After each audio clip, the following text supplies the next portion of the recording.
The program I came over with is really difficult to get through, from what I've heard.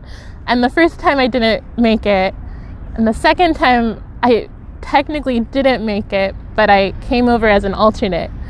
So, welcome to the Melanated Files. In this series, we highlight and share the stories of Black people from across the globe. Remember to subscribe to this channel for weekly videos and also follow us on social media for regular updates. Let's get into the interview.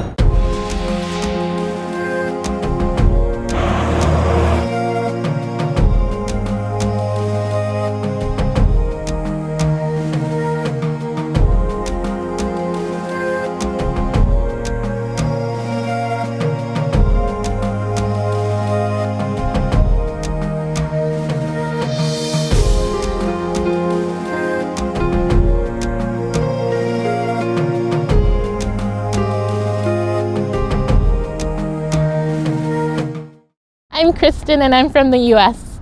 About 3 years ago, I went to visit my cousin while she was here. She was working in Nagano, and I had such a good time hanging out with her and getting to see Japan that I wanted to come back and try doing it for myself. I'm an ALT at a high school. I love the teachers, I love the people I work with. I really like the students. They're all really sweet and they all want to learn English and try. And I also work with a couple ALTs from other areas like Australia and New Zealand, so I feel like I get to experience all kinds of cultures while I'm at school. So I'm actually heading home in August, so I don't have that much longer in Japan, but if I don't find anything to do at home, I really want to come back to Japan, either as a tourist or working here as an ALT again. So far a year and a half, a little bit less maybe. I came in December of 2017. I like so much about Japan. I would say I think I like the people the most. They're so kind, and I really haven't had that many bad experiences with people here. They're so helpful, and I also really like karaoke. We don't really have it in the States as much, at least not where I'm from. So I love going to karaoke maybe once every couple weeks. My favorite Japanese food. I really like okonomiyaki because you make it yourself, and I think we have things similar in the States, but I've never tried it before. So I love okonomiyaki, and I think there's another one that's a little soupier, like monjo okonomiyaki. I don't know. Yeah, I don't know, but it's very good. Maybe. So I do really like the people, but I don't really like being stared at a lot here. Even on the trains, sometimes I feel like I ride the same train every morning, but I get stared at the same amount every day. So sometimes you really have to motivate yourself to leave the house because you just have to be ready to get stares all the time. Probably from my mom, to be honest. She always wanted me to try everything, no matter how uncomfortable it was. So I think my mom telling me to try everything, she really pushed me to come to Japan, even though toward the end she was a little more hesitant. But at the beginning, when I first got the job, she really wanted me to come to Japan and try it. So I feel like in Hokkaido, maybe not too different from most other gaikokujin. I think really similar. I tend to hang out in groups with people, so as a whole we all have a similar experience. To be honest, I haven't had too many negative experiences. Maybe one time I did, but I think it was maybe as a group of foreigners it was directed at us. So some friends and I were sitting at a park and just enjoying our day, and this lady came up really close to us and started taking pictures on her phone. And someone in our group yelled at her to stop, and she yelled back, and it kind of became a little bit of a big thing. And she, from what I understand afterwards, she was yelling at people to not go up to the foreigners. So it wasn't a great experience, but I think we could have handled it a little better too. So far, I feel like I've mostly gotten curiosity from people. More curiosity than anything else. Sometimes I think people might be a little afraid to approach me. On the subway, maybe once or twice, someone has gotten up and sat on the other side of the subway. Maybe because they are uncomfortable with foreigners, or I'm not sure, or maybe because there's more room on the other side. But I think mostly what I get from people is curiosity. They want to know more, but maybe they're just a little afraid to ask. I get approached by a lot of older ladies in Japan, and they always have some kind of snack or baked good on them, and they always give it to me. And I think it's happened to me maybe 3 times now on a subway or a bus. An older lady sat next to me, and she's tried speaking a little English or maybe easy Japanese, and then she'll pull out a piece of bread and give it to me. I really like that one. I don't. There's nothing in Japan. Maybe because I'm not very good at looking things up, or they probably just don't have the products here. So I usually get it sent to me from home, or I've been back home a couple times and I've had to pick it up in bulk. So if you come to Japan, please bring your own hair products. Maybe the way you interact with people is quite a bit different. I do have to say, I didn't notice it as much coming to Japan, but coming back home after I'd been in Japan for a while, I realized that I definitely interacted with people quite a bit differently. The first time I bought something in America after being in Japan for almost a year, I was bowing to the storekeeper. So I think, yeah, people have a different way of approaching each other. In Sapporo, I tend to look a little more friendly and maybe nod to people a little more than I do back home. And I really like that, but it was a weird transition going back home and having the cold kind of interaction with people. I'm not sure if I would say all the time, because I think everyone's had different experiences, but for the most part, I would say Japan compared to where I am in the States, people feel a little warmer here.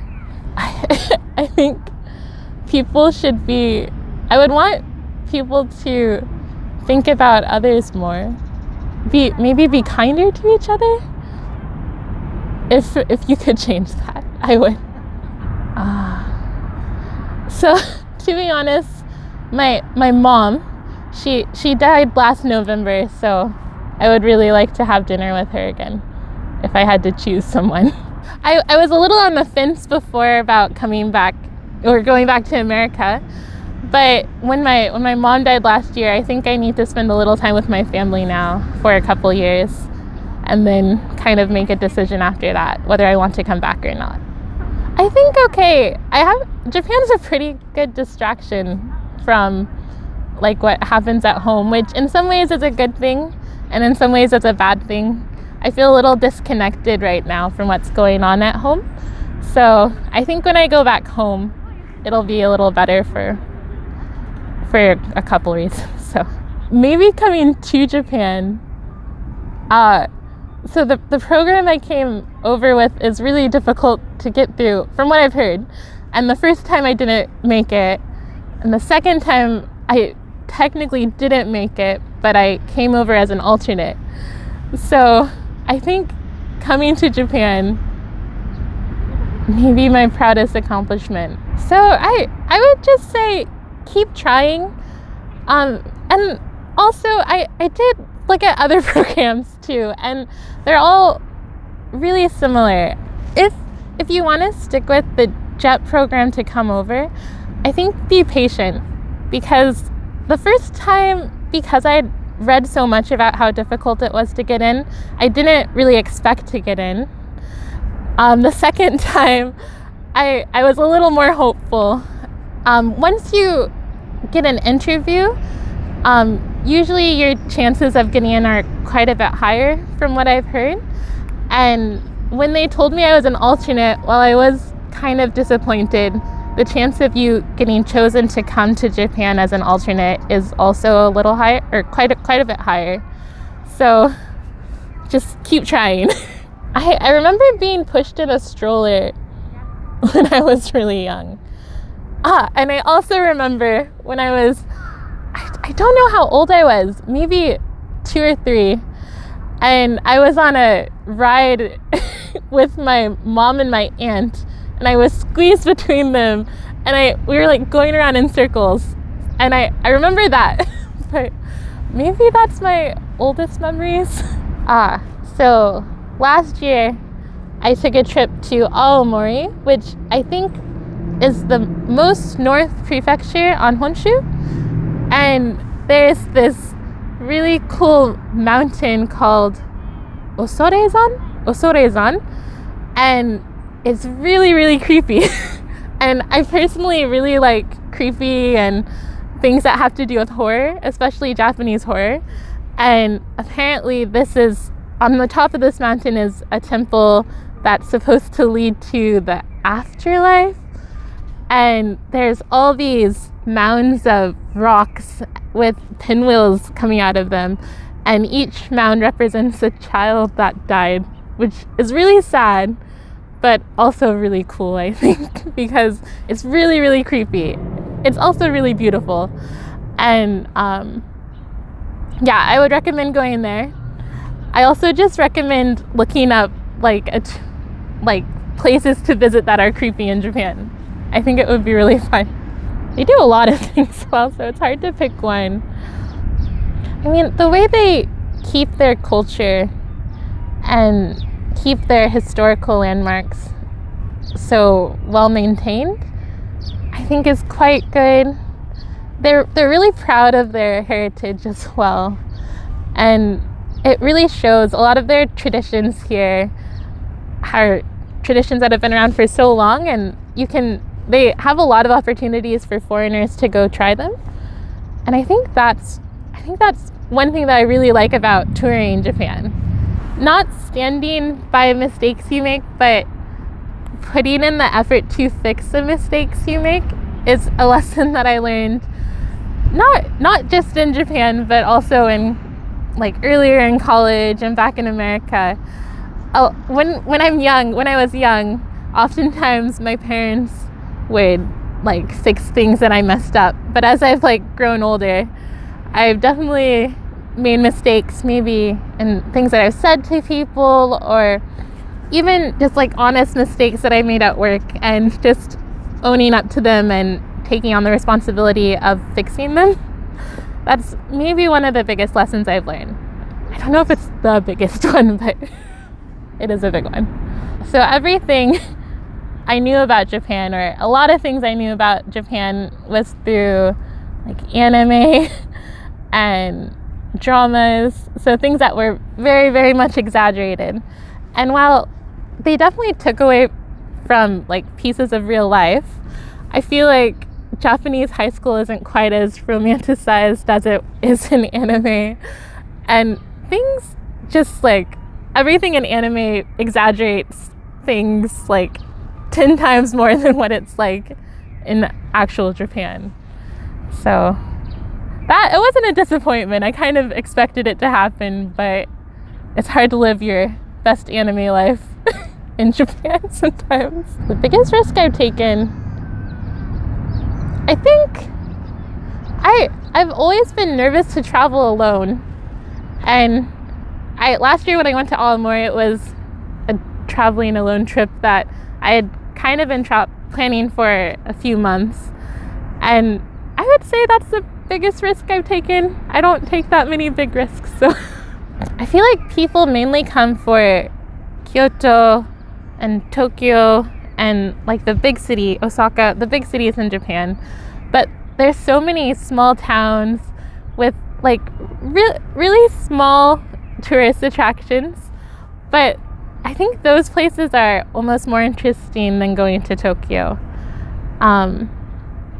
There's a place in Aomori, I haven't been there yet, but there is a place that claims to be the place where Jesus's body was buried.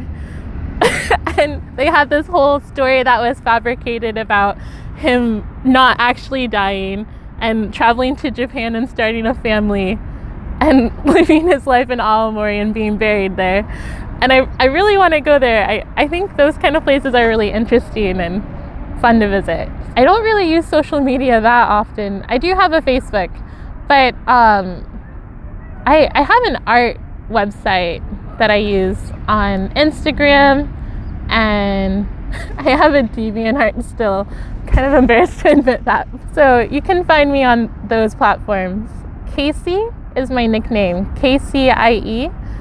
And on DeviantArt, I still use my old high school one. So it's KCIE/Aiko, AIKO. So I was a little nervous about coming to Japan, to be honest, and it's a little silly, mainly because of my hair.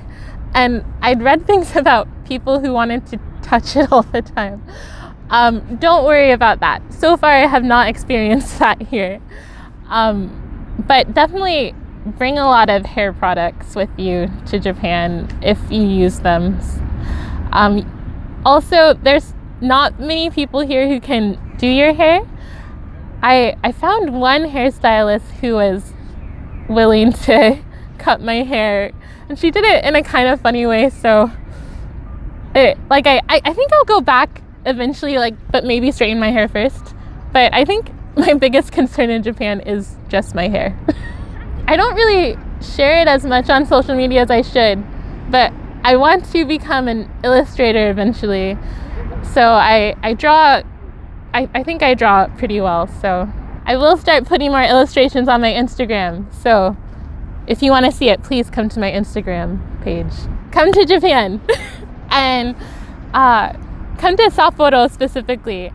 It's not like the rest of Japan in that it doesn't have as many shrines and as many temples, but it has so much nature around it, and it's so beautiful. And I think the people in Sapporo are really kind and welcoming, so come visit. Thank you so much for watching. If you would like to share your story or have us visit your region, send us a message on any of our social media platforms or via our website.